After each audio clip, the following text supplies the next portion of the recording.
There's a real dearth of Kriegsmessers available on the budget market.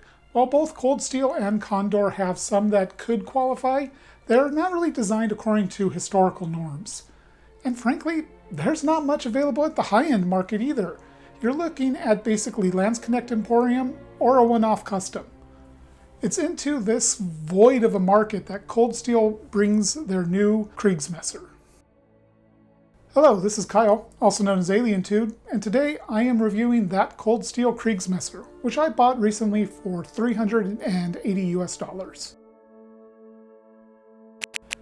Now chances are you're already familiar with Cold Steel. They have an extensive catalog of items and an aggressive marketing style that tries entirely too hard to be cool, in my opinion at least.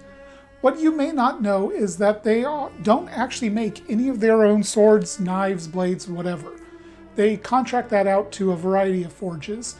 Most of their Japanese-style swords are made by Wanwo Forge, I apologize for my pronunciation, and their medieval swords are generally made by Windlass.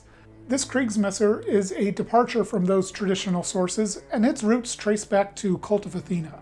Now, as you're probably aware if you've watched my channel, Cult of Athena had designed a variety of swords and contracted out to a forge in India, creating the Balaur Arms brand.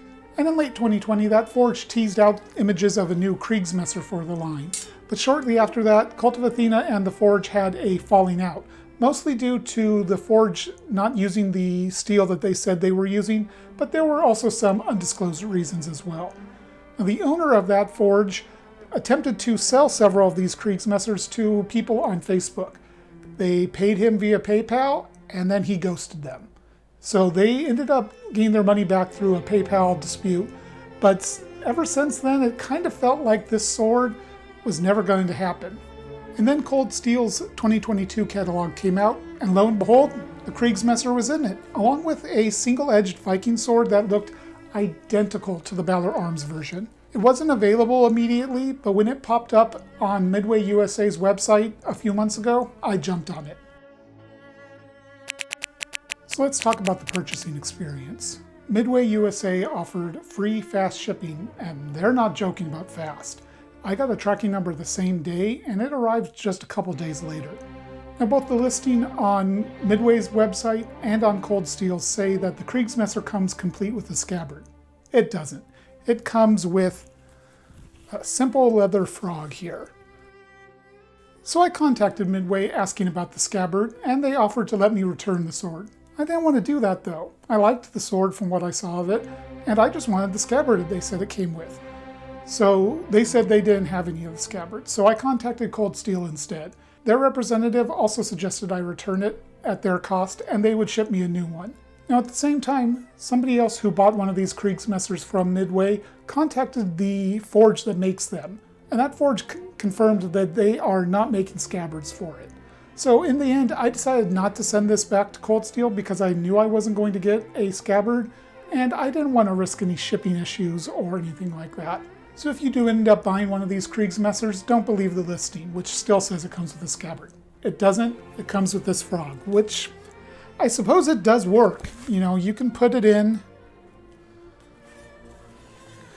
and I've tried it out and it works, but frankly, I don't really want this bare blade attached to me. I want a scabbard if I'm going to wear it. So now let's take a look at the hilt. The grip is composed of 2 rosewood scales pinned to the tang via 4 copper pins. I find there are no uncomfortable ledges in here at all, and in fact I find this grip incredibly comfortable to use. I really enjoy the feel of it. I always have a good idea of where the edge is, so indexing the blade works very well. I have seen some people who say they consider the grip a little bit too smooth, but I think that's personal taste because for me it's perfect. The pommel here is traditionally shaped with a little beak on the end. I will say that I assume the purpose of that beak is to help keep your grip from slipping off, but I think it's a little too small to do that. I mean, if I threw it out there, I could slide my hand past that very easily. But it's, it's a traditional shape, so that's good. And while the polish is all right, one thing I've noticed about all the swords I've received that were sourced from the original Balaur Arms forge, the pommels rust really easily.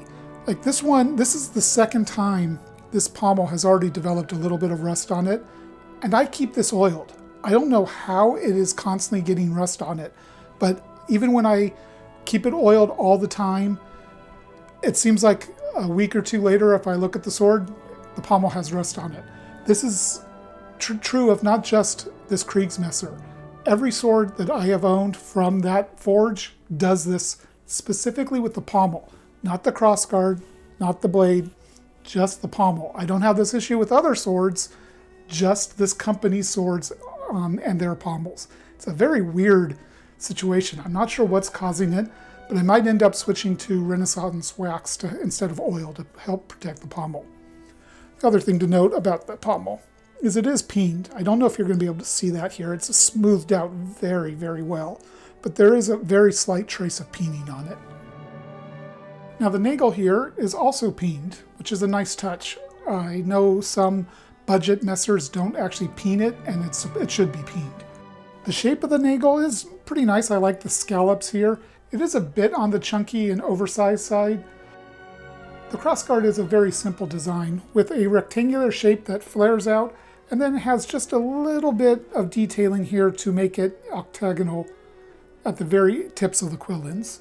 I think it would do a lot to improve the look of the crossguard if they took the time to kind of put in a groove right here and make it more octagonal across the entire crossguard. I think that would both look better and just bring the whole hilt together better. Looking at the gap between the crossguard and the blade, it's there and it's bigger than it needs to be, but it's not too bad. If you also look at the nagle where it meets the crossguard, you can see some asymmetries right in here. And that's not a big deal, especially at this price range. And frankly, it's probably more true to the originals than perfection would be. Now it's time to talk about the business end, the blade. As always, here's my measurements. As you can see, this sword features a lot of distal taper. The spine starts at about 7 millimeters thick at the guard, and then for every 6 inches down the blade, it thins another millimeter for about half the length. And then at that point, it starts slowing down the taper all the way down to the tip where it gets to just below 3 millimeters.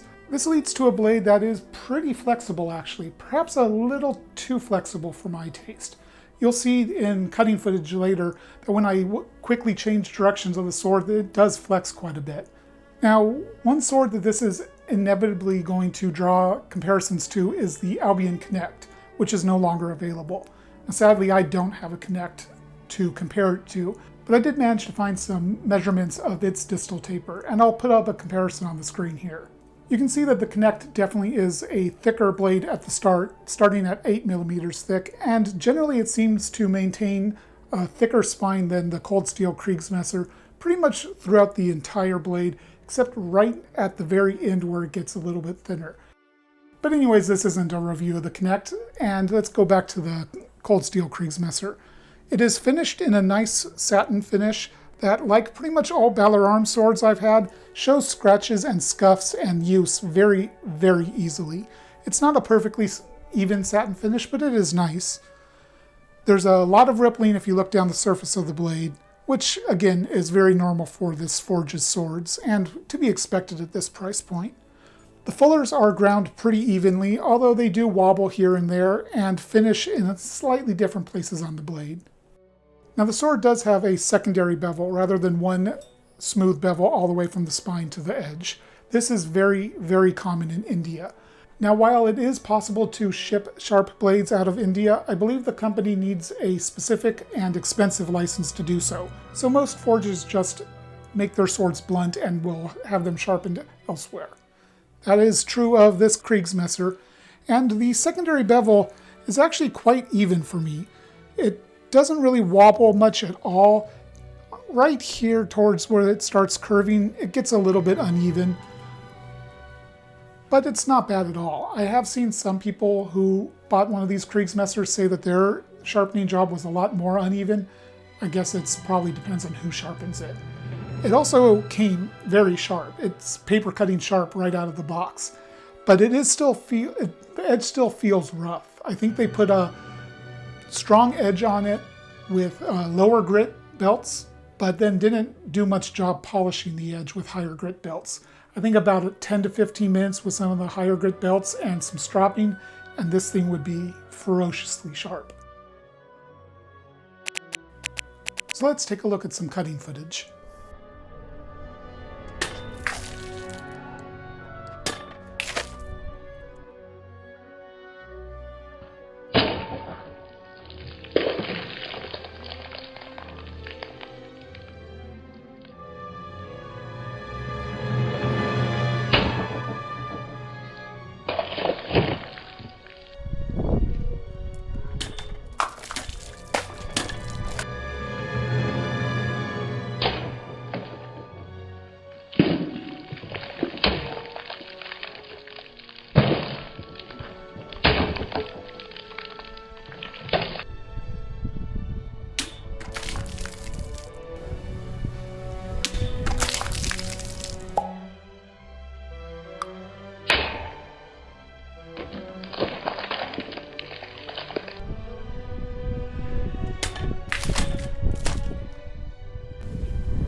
This Kriegsmesser cuts very well, even in my amateur hands.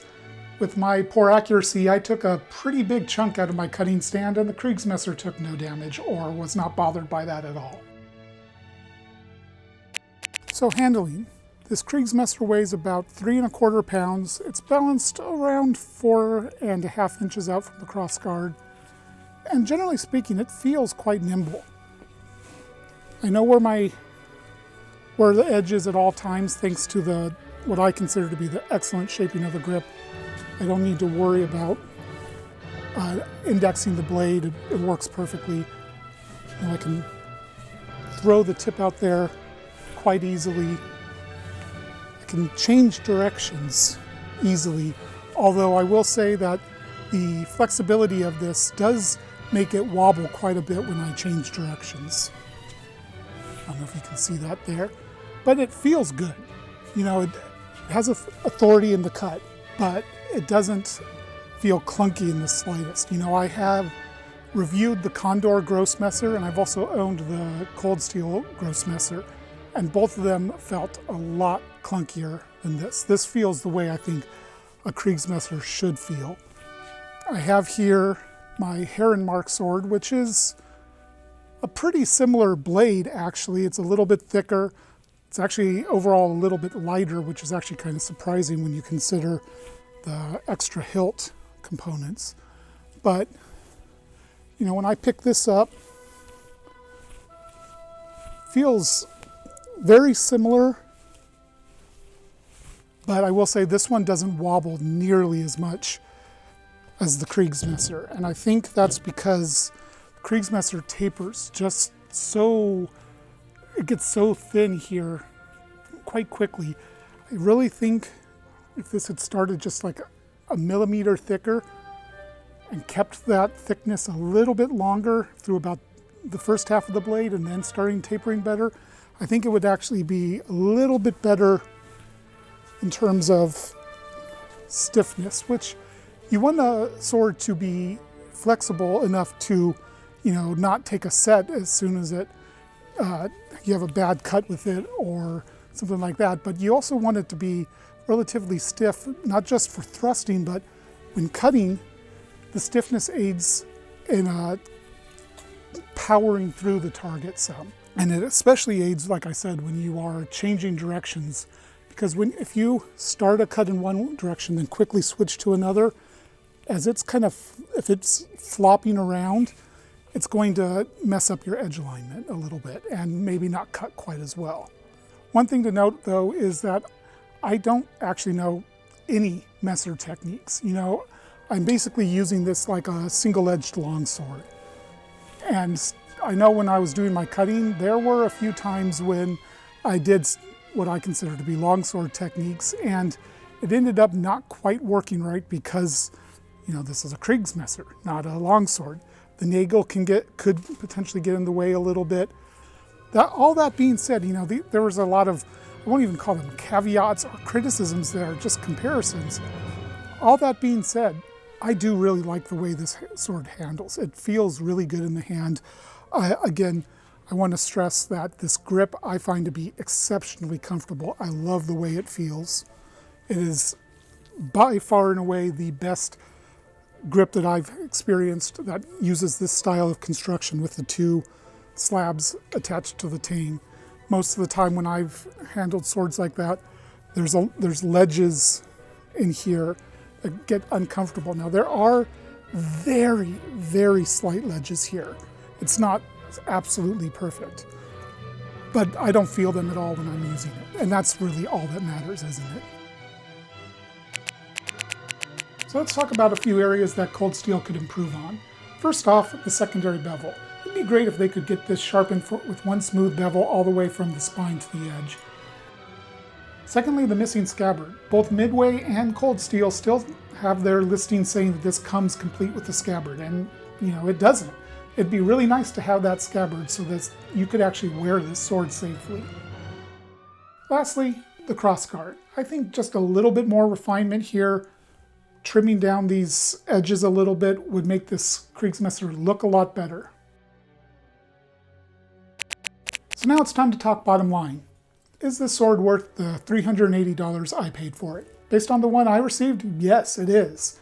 There's, again, not a whole lot of Kriegsmessers available on the market, so it's nice to be able to finally have a good one available. But even putting aside the fact that there's not a lot of these on the market, just as a sword in the $380 range, I think this is worth it. It's a lot of fun to use. It performs very well. It has a good overall look. Frankly, I just think it's a fun sword to use, and it's a good sword. And that's going to bring this review to a close. Thank you for watching, and until next time, Alien Toot out.